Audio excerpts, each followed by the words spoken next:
ናይታ ዓባይ ሃገር ንጉስ ቅድሚ ምዃኑን ስሙ ምስ ጀግንነትን ቅድስናን ቅድሚ መጽሓፉን እዚ ሰብ እዚ ተራጓሳ ኣባጊዕ ነበረ። ዳዊት ኣብ ዘመነ መንግስቱ ስድርኡ ይኹን ባዕሉ ብናይ ሓጢኣት ዓመፃ ኣብ ቅድሚ እግዚአብሔር ተፈቲኑ ዋላ እኳ እንተነበረ ሓጢኣታቱ ተሰኪሙ ግና ኣብ ቅድሚ ኣምላኹ ብንስሓ ዝወድቕ ሰብ ብምንባሩ ልበ ኣምላክ ዝብል ስያመ ንክረክብን ፈጣሪ ከም ልበይ ኢሉ ዝጽውዖ እንኮ ፍጡር ንክኾንን ገይርዎ እዩ።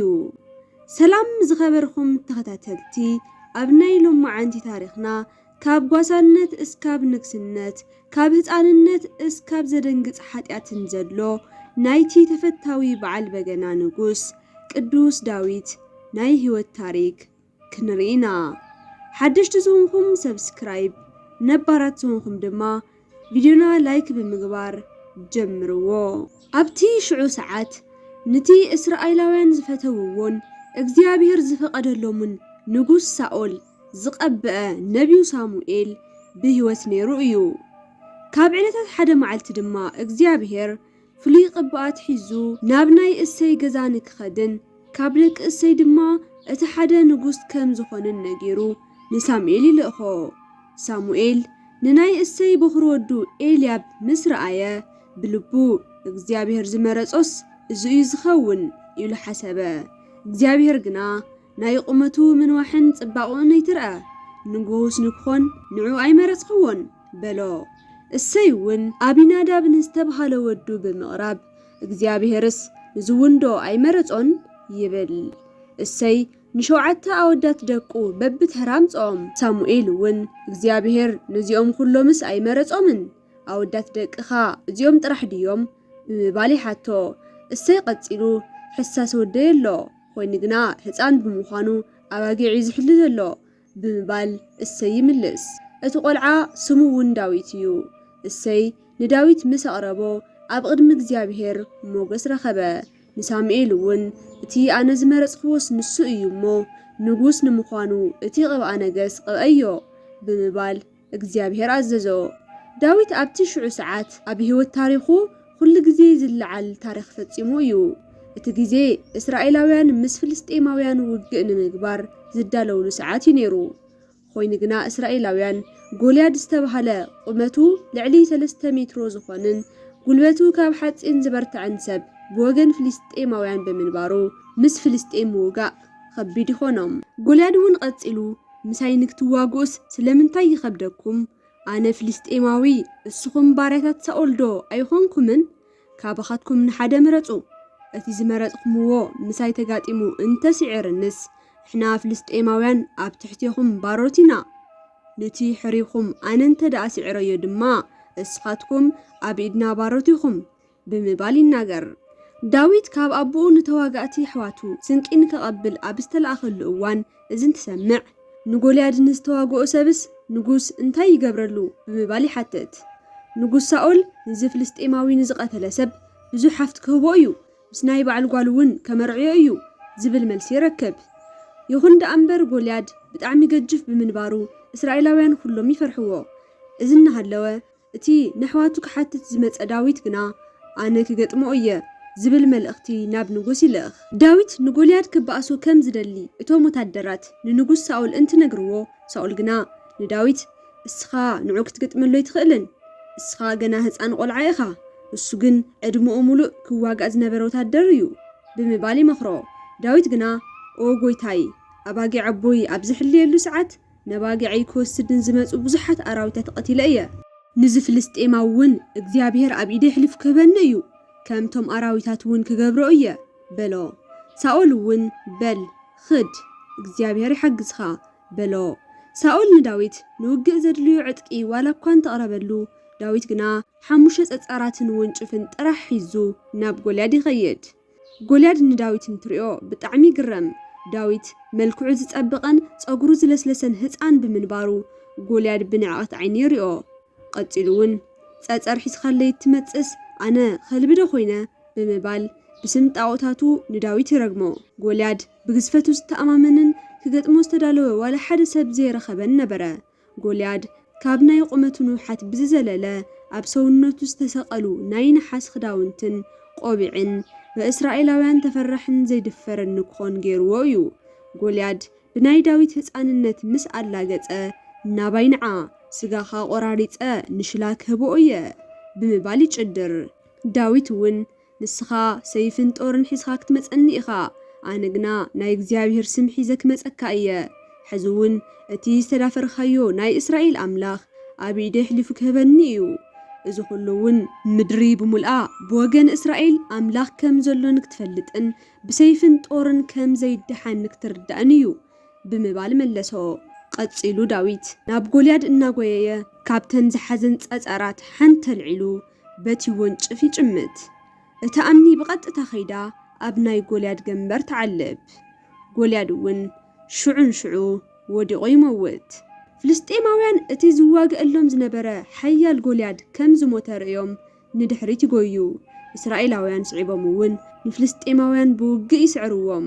ንጉስ ሳኦል ዳዊት ዝፈጸሞ ጀግንነት ምስ ረኣየ ንዳዊት መራሒ ወታደራት ንክኾን ይሓርዮ። እስራኤላውያን እውን ብመሪሕነት ዳዊት ብዙሓት ውግኣት ኣካይዶም ዓወት ይዓትሩ። ብዚ ምክንያት እስራኤላውያን ንዳዊት ዘለዎም ፍቕሪ ወሰን ሰኣነ። ካብ ፍቕሪ ዝተልዓለ ድማ ዳዊት ካብ ውግእ ኣብ ዝምለሰሉ ሰዓት ኣዋልድ እስራኤል ሳኦል 1000 ቀቲሉ ዳዊት 100,000 ቀቲሉ እናበላ ምድራፍ ይጅምራ። ካብቲ ሰዓት እሱ ጀሚሩ ድማ ንጉስ ሳኦል ብዳዊት ክቐኒ ይጅምር። ንዳዊት ዘቐትለሉ ኣጋጣሚ እውን ደለየ። ዳዊት ካብ ተዋጋእነቱ ብተወሳኺ በገና ናይ ምድርዳር ልምዲ ነበሮ። ጓሳ ኣብ ዝነበረሉ ግዜ እውን ካብ ብሕትውነቱ ዘውፅኦን ምስ ኣምላኹ ዘራኽቦን በገንኡ ነበረ። ንጉስ ሳኦል እውን ኣብ ዝተጨነቐሉ ሰዓት ዳዊት በገንኡ ብጥዑም ዜማ እናደርደረ ንሳኦል የረጋግዖ ነበረ። ካብ ዕለታት ሓደ መዓልቲ ዳዊት ንሳኦል በገና ኣብ ዝድርድረሉ ሰዓት ሳኦል ዳዊት ንክሞት ጦር ወርዊሩ ይስሕቶ። ብድሕሪኡ እውን ሳኦል ንዳዊት ንምቕታል ተኸታታሊ ፈተነ ብምክያዱ ዳዊት ኣምሊጡ ኣብ በረኻ ይሕባእ። ሳኦል እውን ናይ ዳዊት ምምላጥ እንትሰምዕ ኣጥቢቑ ክእልሾ ይጅምር። ካብ ዕለታት ሓደ መዓልቲ እውን ሳኦል 3000 ሰራዊት ሒዙ ዳዊት ኣለዎ ናብ ዝተባሃለሉ ቦታ ይኸይድ። ዳዊትን ሰባቱን እውን ሳኦል ዝዓረፈሉ ቦታ ይረኽብዎ። እቶም ምስ ዳዊት ዝነበሩ ሰባት ንሳኦል ንምቕታል ጽቡቕ ተጓንፎ ምዃኑ እንተነገርዎ ዋላ ዳዊት ግና እግዚኣብሔር ዝመረጾ ንጉስ ክቐትልስ ጽቡቕ ኣይኮነን እሞ ኣይውዕሎን በሎም። ኣብ ዝቕጽል ድማ ሳኦል ካብቲ ስፍራ ይወፅእ። ዳዊት እውን ስዒቡ ኦ ጎይታይ ንጉስ ኢሉ ይጽውዕ። ሳኦል ንድሕሪት እንትጥምት ዳዊት ናብ መሬት ወዲቑ ኢድ ይነስእ። ቀፂሉ እንሆ ዳዊት ኣብ ልዕሊኻ ክፉእ ይሓስብ እዩ ንዝበሉኻ ኣይትስምዐዮም። ኣብ ልዕሊኻ ሕማቕ ሓሲበተ ዝኾን ነይረስ ሕዚ ክቐትለካ ይኽእል ነይረ እየ። ኣነ ግና ኢደይ ኣብ ልዕሊ ንጉስ ኣየልዕልን ኢለ ገዲፈካ እየ ይብል። ኮይኑ ግና ሳኦል ዳዊት ስለምንታይ ከም ዝገደፎ ዝተረድኦ ይመስልን። ብዚ ድማ ሳኦል ዕድመ ልክዑ ንዳዊት እናጓየየ ይነብር። ካብ ዕለታት ኣብ ሓደ መዓልቲ እውን ሳኦል ንዳዊት ንምቕታል ወታደራት ኣኪቡ ናብ በረኻ ይኣቲ።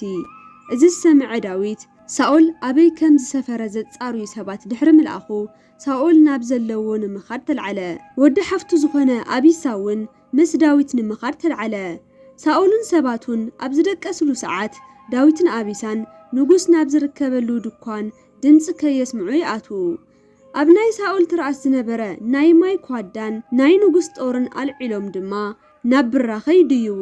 ዳዊት እውን ድምፁ ዓወቢሉ ናይ ሳኦል ሓላዊ ንዝኾነ ኣቤነር ኦ ኣቤነር ንጉስ ብዝግባእ ዘይትሕልወሉስ ስለምንታይ እዩ? ናይ ማይ ኮዳን ናይ ንጉስ ጦርን ኣበይ ኣሎ ይብል። ሳኦል እውን ካብ ድቃሱ ነቂሑ እቲ ድምፂ ናይ ዳዊት ምዃኑ እንትርኢ ክትቐትለኒ ትኽእል ነርካ ግን ኣይገበርካዮን። ቀጻሊ ናይ እስራኤል ንጉስ እትኾንስ ንስኻ ምዃንካ ፈሊጥ ኣለኹ በሎ። ብድሕሪዚ ሳኦል ናብ ቤተ መንግስቱ ተመሊሱ ንዳዊት ናይ ምቕታል ሓሳቡ ንግዚኡ ዋላ እኳ እንተሓደጎ ዳዊት ግና ሳኦል ሓደ መዓልቲ ክቐትለኒ እዩ ብዝብል ፍርሒ ኣብ ምድሪ ፍልስጤማውያን ይቕመጥ። ዳዊት ንፍልስጤማውያን ኣታሊሉ ኣብ ጎድኖም ምዃኑ ንከኣምኑ ገበሮም። ድሕሪ ውሕድ ግዜያት ድማ ፍልስጤማውያን ምስ እስራኤል ንምውጋእ ይለዓሉ። ብትውግእ እውን ሳኦልን ናታንን ይቕተሉ። እዚ ዝሰምዐ ዳዊት ካብ ልቡ ይሓዝን። ናታን ናይ ዳዊት ናይ ቀረባ ፈታዊ እዩ ነይሩ። ብተደጋጋሚ እውን ካብ ናይ ሳኦል ጥቃዓት ንክተርፍ ናታን ሓጊዝዎ ነይሩ እዩ። ስለ ናታን ሞት ድማ ዳዊት መዝሙር ጽሒፉ እዩ። ብድሕርዚ ዳዊት ኣብ እስራኤል ናብ እትርከብ ከተማ ኬብሮን ተመሊሱ ኣብኡ ይነግስ። ዳዊት ክነግስ ከሎ ወዲ 30 ዓመት ነበረ። ኣብ ኬብሮን እውን ን7 ዓመታት ብንግስና ጸኒሑ እዩ።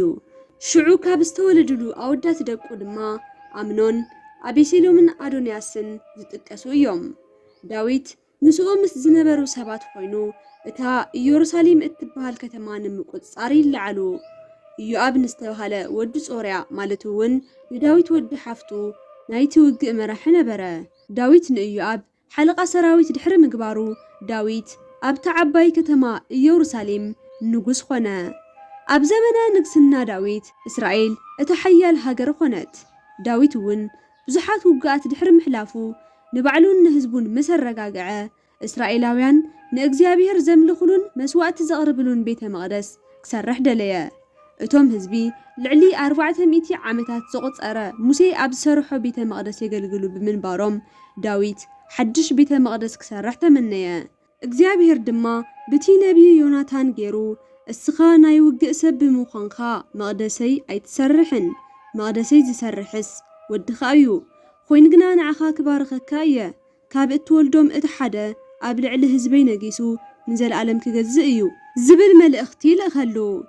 ዳዊት ብከምዚ ንጉስ ኮይኑ ንዓመታት ድሕሪ ምጽንሑ ሓደ ጌጋ ተግባር ይፍጽም። ሓደ እዋን ወታደራት ዳዊት ኩሎም ታቦተ ጽዮን ሒዞም ርሕቕ ናብ ዝበለ ውግእ ምስ ኸዱ ዳዊት ካብ ታቦት ይኹን ካብ ወታደራቱ ርሒቑ ኣብ ለምለም ስፍራታት እንትዛወር ሓንቲ መልክዓ ዝጸበቐት ሰበይቲ ነፍሳ እናተሓጸበት ይርኢ። ዳዊት ብዛዕባ እንትሓትት ስማ ቤርሳቤ ከም ዝኾነን ኦርዮ ናይ ዝተባሃለ ሓደ ወታደር ሰበይቲ ከም ዝኾነትን ይነግርዎ። እሱ እውን ንቤርሳቤ ናብ ቤተ መንግስቱ ኣምፂኡ ሓቢርዋ ይድቅስ፣ እሳ እውን ትጸንስ። ዳዊት ሕዚ ዝሰርሖ ሓጢኣት ክሓብእ ደለየ። እቲ ኦርዮን ዝተባሃለ ሰብኣይ ቤርሳቤ ወታደር ምሩፃት ካብ ዝተባሃሉ ወታደራት ሓደ እዩ ነይሩ። ዳዊት ንኦርዮን ፀዊዑ ምስ ሰበይቱ ንክድቅስ ይነግሮ። ኦርዮን ግና ብጾቱ ኣብ በረኻ እናሃለው እሱ ኣብ ሙቕ ገዛ ክኾን ከም ዘይደሊ ይዛረብ። ዳዊት እዚ ከም ዘይተሳኽዐሉ ርኡ ኦርዮን ናብ ውግእ ተመሊሱ ኣብ ቅድሚት ብምስላፍ ንክሞት ንክገብር ነቲ ሓለቓ ሰራዊት መልእኽቲ ይልእኸሉ። እቲ ሓለቓ ሰራዊት እውን ከም ዝተኣዘዞ ኦርዮን ኣብ ቅድሚት ተሰሊፉ ንክውቃዕ ምስ ገበረ ካልኦት ብጾቱ ሓዲጎሞ ንክጎዩ ይገብር። ሽዑ ኦርዮን ብዘይፈልጦ ምኽንያት ብቐስትታት እናተወግአ ይመውት። ድሕሪ ሞት ኦርዮን ዳዊት ንቤርሳቤ ሰበይቲ ይገብራ። እሳ እውን ንዳዊት ወዲ ወለደትሉ። ኮይኑ ግና ዝተገበረ ኩሉ እግዚአብሔር ክርኢ ብምጽናሑ ንዮናታን ናብ ዳዊት ይልእኾ። ዮናታን እውን ቀጺሉ ሓደ ድኻን ሃፍታምን ሰባት ኣብ ግዝኣትካ ይርከቡ። እቲ ሃፍታም ብዙሓት ኣባጊዕ ዘለዎ እንትኾን እቲ ድኻ ግና ሓንቲ ንእሽተይ ግልገል ጥራሕ ነይራቶ። ሓደ መዓልቲ እውን ናብቲ ሃፍታም ጋሻ ብምምጽኡ እቲ ሃፍታም ካብ ዘለዎ ብዙሓት ኣባጊዕ ሓንቲ ንምሕራድ ሰሲዑ ናይቲ ድኻ እቲ ሓንቲ ግልገል ንክትሕረድ ይገብር ይብል። ዳዊት እውን እዚ ሰሚዑ ብቁጥዐ እቲ ሃፍታም ሰብኣይ ሞት ይግብኦ በለ። ዮናታን ቀጺሉ እቲ ሃፍታም ንስኻ ኢኻ እቲ ድኻ ድማ ኦርዮ እዩ በሎ። ዳዊት ንባዕሉ ብዝገበሮ ነገር ይሓፍር። ጥፍኣቱ ኣሚኑ እውን ኣብ ቅድሚ እግዚአብሔር በዲለ እየ በለ። እዚ ሓጢኣት እዚ ኣብ ዳዊትን ስድርኡን ከቢድ ሳዕቤን የስዕብ። እግዚአብሔር ስለ ሓጢኣቱ ንዳዊት ዋላ እኳ እንተቐጽዖ ዳዊት ስለ ዘለዎ ቅንዕናን ሓቅነትን ግና ብሂወት ንክነብር ፈቒድሉ እዩ። ኣብ ናይ ዳዊት ሂወት ዓብይ ኣስተዋጽኦ ዝገበረት ካሊእቲ ጓል ድማ ኣቢግያ እያ። ኣቢግያ ጽቡቕ ናይ ምስቱ ዓልምዲ ዝነበራ ብምዃና ዳዊት ክፉእ ካብ ምግባር ንክምለስ ዝገበረቶን ሰበይቱ ንምዃን ዘብቃዕትን እያ። ኣቢግያ ዳዊት ቅድሚ ምንጋሱ ማለት እውን ካብ ሳኦል ንምምላጥ ኣብ በረኻታት ይሕባእ ኣብ ዝነበረሉ ሰዓት እዩ። ሰብኣያ ናባል ሃፍታምን ብዙሕ ገንዘብ ዝነበሮን እዩ ነይሩ። ናባል 3000 ኣባጊዕን 1000 ኣጣልን ዋላ እኳ እንተነበረኦ እሱ ግና ሰናይ ጸባይ ነበሮን። ሰበይቱ ኣቢግያ መልክዓ ዝጸበቐት ካብ ምዃና ብተወሳኺ ትኽክል ዝኾነ ኣካይዳ እትፈልጥ ለባም ነበረት። ዳዊት أبرخ نهالوا ناي نابال أباقع يحلولو بمنبارو كاب علتات حدا معلتي خلت سبات لإخو داويت كاب نابال حاجزي حتت اتوم لؤخات لنابال قريبهم نحنا نباقعخا بتصبق حلينا إنا ولا حدون بقلبتنا أي سرقنا كان اسخاون بقدخا بجاخا وحج مقبيها بنا بلوو نابال قتلو كمام نزبلو سبات مقبو كم زي هب قليتو بزعبا داويت بزح خفوق نجاري نجرم داويت إذن تسمع بقطعة العيلو نسباتو سيفهم نكعتقو بمقبار نابالن سباتون نمقتال قعزي جمرو اتستجبر خلو زي سمعه كابناي نابال سبات حدا نأبيجيا وقعا أبيجياون بغلطف مقبي عدالوت زدالوتو بعد قطعنا دما ناب داويت قعزو تجمر نداويت مصر آيتو كاب أدقا وريدا إيد مسنسات وقويتاي بعل جزاي نزقبرو سحتت بجاخا أيتحزلو أنا نعخا وهبتم تيل خلخو تبلو داويت ون اسخي بالحتنيا سبيتي اخي بخفوق ننابال كاب مقتال نقطب جيرخني اخي حزون بسلام ناب بيت خخدي قالخون سمعيه يبلا دحر جزيون سبايا نابال مسموته داويت نسباتو ناب كرميلوس ليخو سبيتو كجبرا كم زدلي حتت أبيجيا إذا سمعا إنه أنا أجد قالت خاص ناي قويتاي إجرنك حتب دلوتية بلد كاب جزعت العيلة أب أدقي بمسكالون ناب داويت خدت حموشت أقلقلتون حبيرن أتو عزا دحرز خلو أبناي داويت جزا حدا زدنقت خستات يفتر كاب دك داويت أمنون تأمارن أبي سلومن استبحلو يركبوهم تأمار ملكعة تتأبقت غورزو بمنبارا حوا أمنون مجز حفتو نبعلي من يا نبرة ناي أمنون أتأمامتا لعل عقن أنفتو بمسحاتو أمنون بچنكتي حمم تأمار دنقل بمنبارا أمنون أبلعلي منم كجبر كم زي خيل حاسبو يچنق أبي نادا بستبهلا بس أي أمنون اسخا ود نقوس النهال خاص زرب شكا نجر انتاي مخانو زيت نجرني بمبالي حتو أمنون ناي حاوي أبي سيلوم حفت زخونت نتأمر أفكريايا يبلو أبي ندام قتلو زحمم خامس الخا أبعرات دكس أبو خا نقوس داويت حتى كمس مسأدما تأمر حفتي متيا نكتل علني نابايس ردلي الخا ننقوس تمحتن بلو أمنون بزي مخري تسمع ميعو كم زحمم مساب دكسا أبو داويت نكحتو مسمت أون بجاخا حفتي تأمر متيا قجا سنكتا نكتخول سنن فقدلي بلو نقوس داويت ون نابناي حوخي أمنون جزا خي نحوخي مقب أقربلو بمبال ناب جزا ملختي لخ تأمار ون ناب أمنون خيدا أب قدميتو قجات سنكتلو أمنون جنا نكبلع فقدنيا يخونن قتلو كلهم سبات ناب دق أوصو لي بلا أو أوز نبرو كلهم دما كابت جزا وصو أمنون بيدخي نكتخول سنس ناب عراتي يمسألي يبلا تأمار كم زبلا اتمكبي ناب مدك أسيو توسدلو أمنون أبز ساعات أو حفتي نعيم سايدك أسي بلا الساقنا أو حوي إزس فتسيمو زي خونيو أب إسرائيل كم زتسمعي يفلتن أنا خا بخمي بحفرتك نبر السخاون انتخونا كم حسورك تقود صاريخا بجاخا نعين تدلخاس ننقوس حتتو السو مفتحي سنن بلتو أمنون جنا كسمع فقدنا بزي مخانو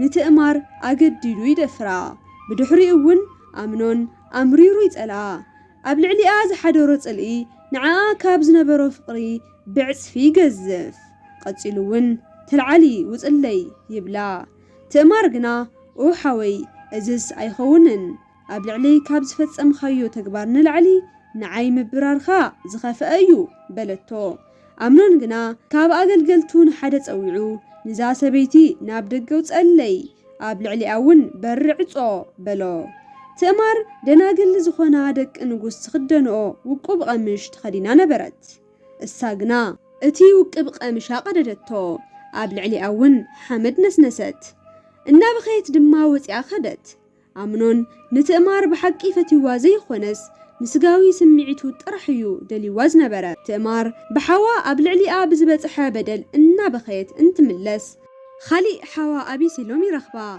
أبيسيلوم أو حفتي أبناي حوخ جزاس مس أمنون دي نبرخن يلي حتى أبيسيلوم نتأمر حزنك ترجع نجيرو سغنك تبل يجبر تأمرون كاب سبر حقا أبناي أبيسيلوم جزا نبينا تقمت داويتون اتستفت أما كله انت سمع بخبيد وطع خوين جنا أمنون بخرو ولادو بمخانو يفتوى بمنبارو كقيمو يدلين أبيسيلوم جنا نأمنون منمي تزاربون أمنون نحافتو تأمر أواري دوا بمخانو تسأليقو كيم قاطيرو للنبرة بخمزون خلت عامتات مس حالفو أبيسيلوم أبقبوتات إفريم أباقعو يسلف نبرة ناب نقوس قاربون أو أبوي نقوس حواتي أودات ناب زداله ودرار نكمتوس فقد خايخون بمبال حتتا نقوسون أو ودي كلهم كمتوخاس نعخا خبيديو بمبال خلخلو أبيسيلوم جنا أطبيقو مستمحت أنا نقوس فقديه بو أمنون مسحواتو خوينو نابناي أبيسيلوم درار مسخدة أبيسيلوم نعقلقلتو أمنون وينستو مسخرة تأزاد كبكومية السخمون قتلوو بمبالي تنققوم بزي مغنياتون ناي أبيسيلوم أقلقلتي نأمنون يقتلوو دك داويت ازي مصر آيو كلهم أبقلهم الناتسقولي يقويو ازي خمزنا هاللوه داويت أبيسيلوم نخلهم دك نقص قتلوهم ولا حدكوا أي ترفن زبل وري بتحو أبز ساعات نقوس كاب زفاني ورد خدانو قديدون أب مريت يودق أقلقلتون خدانهم إنا قددو مسوي قامو خوي نقنا نداويت ود حفتو زخنا إيونا داب كم زيبل قويتاي نقوس اتوم سبات نخلهم دك نقوس كم زقتلوهم تجيرو ننقوس تنجيرو خوي نقنا اتزموتا أمنون ترحيو أبيسيلوم ون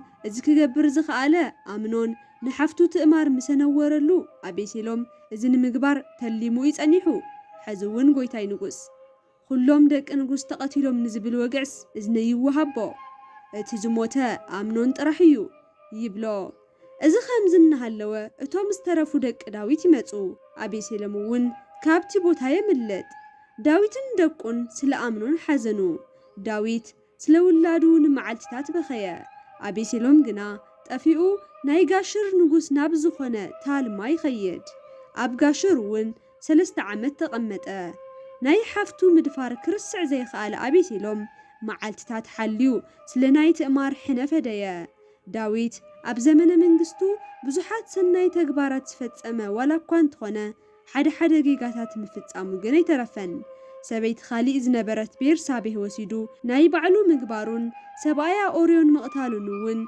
اتحدا ناي داويت تحتاتيو اتي بحاتيات استتأنسا ناي بير سابه ودو ونيموت بوخر ودو أمنون دما نحفتو تأمار أقد جدي دفرا خالي ودو أبيسيلوم ون سلناي حفتو حنا أبلع لحاو أمنون يفدي دحر جيزي دما أبيسيلوم بسبات تفتاو النت بمركابو أبو داويت بهوة انتلو نبعلو ينقس أب موداتاون مس أبيسيلوم بستجبروج داويت بمسعرو أبيسيلوم كموت خاله داويت أب زمن نقسنو بزحات أجمات أجات إمويو يخون دأمبر حدثب فتصم كون كم زي خيل داويت ون نزسرحو حاتيات إجزابير بناي ودو أمنون تكبر بناي تأمر نبعتن بناي أبيسيلوم نوج من العالن قطعويو إذا دما انت زنقعون أملاخ نحكي كم زفرد نكنردا يقبرنا أبزغنتات زون بيرسابي سلومون استبحال ودي نداويت ولدتلو داويت عدمت أجيبو أبزشم قللو ساعات ودو أدونياس نبعلو نكنقس انت الدالو داويت قنا اتينا يقص على نقص سلومون مخانو نمرققات قبقى نقستات أبرؤسو نكفسلو صادوق نستبحال كهن بمنقار نسلومون ينقصو بدحريو اتي مستر زبزحلون زودادرو زيرخبه نبيين قدوس داويت أب 7 عامتو عرفه زخبركم تختاتلتي نايلوم معنتي تاريخنا تريوز صنحكم يمثل نيرو كم زفوتكمون قم نجر كم زحاسكم لون تسفا يقبر أب قصالي بخالي ممهر تاريخ اسكاب نراخب سلام.